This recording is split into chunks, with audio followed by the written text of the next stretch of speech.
আজকে তোমাদের সঙ্গে শেয়ার করব এই বছরে আমাদের ছাদের শীতকালে যে ফুলগুলো হয়েছে সেই ফুলগুলো। প্রথমে এটা পুরোটাই চন্দ্রমল্লিকা, এটা হচ্ছে সবুজ চন্দ্রমল্লিকা পমপম। প্রথম থেকে পরপর কয়েকটা সবটাই হচ্ছে পমপম চন্দ্রমল্লিকা। এই চন্দ্রমল্লিকাগুলো ওই আগস্টের শেষের দিকে বা সেপ্টেম্বরের প্রথমের দিকে লাগানো হয়, কিন্তু এই বছরে দেরি হয়ে গেছিলো লাগাতে বলে বেশি ঝাড় হয়নি, কিন্তু এটা অনেক বেশি ঝাড় হয়। তো প্রথমে যখন এর কুড়ি আসে ডিসেম্বরের আগে পর্যন্ত, মানে নভেম্বরের শেষের দিকে, তখন কুড়িগুলোকে না কেটে দিতে হয়। তারপরে যখন ডিসেম্বরটা পড়ে যায় তখন থেকে যে কুড়িগুলো থাকে সেগুলোকে রেখে দিতে হয়। এটাও হচ্ছে পমপম। আগে যে ফুলটা দেখালাম সেটা দুটো আছে এবারে।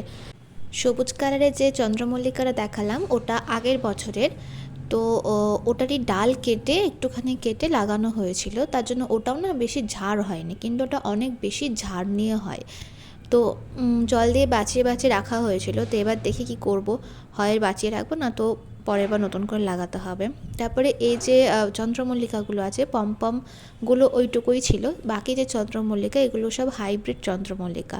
এরপরও আরও কিছু চন্দ্রমল্লিকা আছে, সেগুলো হচ্ছে এই চন্দ্রমল্লিকাটা অনেকটা ইনস্টাগ্রামে ছবি দেখেছি ওরকমই, কিন্তু ওই ফুলটা না, এটা চন্দ্রমল্লিকা, এটাও চন্দ্রমল্লিকা। এই বছরের প্রত্যেকটা কালারের ফুল খুব সুন্দর সুন্দর হয়েছে, মানে প্রত্যেকটা কালার খুব সুন্দর সুন্দর হয়েছে।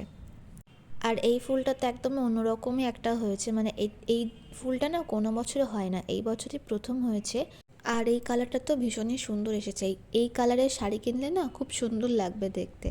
আর তারপরে হচ্ছে এই ফুলগুলো, এগুলো হচ্ছে পুনে ভ্যারাইটি। এই সাদাটা সব থেকে সুন্দর হয়েছে, আর এই হলুদটা।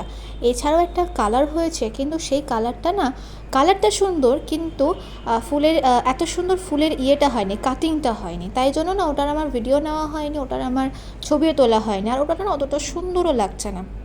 আর এখন যেহেতু আমার মাস্টার্সের ফার্স্ট সেমিস্টারে ইন্টারনাল চলছে, তাই জন্য আমি আজকে নেব কালকে নেব, যাই বা হয়েছে আজকে নেব কালকে নেব করে না আমার নেওয়া হয়নি, আর ফুলগুলো না মরে গেছে। তারপরে জায়গাটি এভাবেই সাজানো আছে, পেছনে আছে চন্দ্রমল্লিকা, মাঝে আছে গাঁদা, আর সামনে আছে পিটুনি।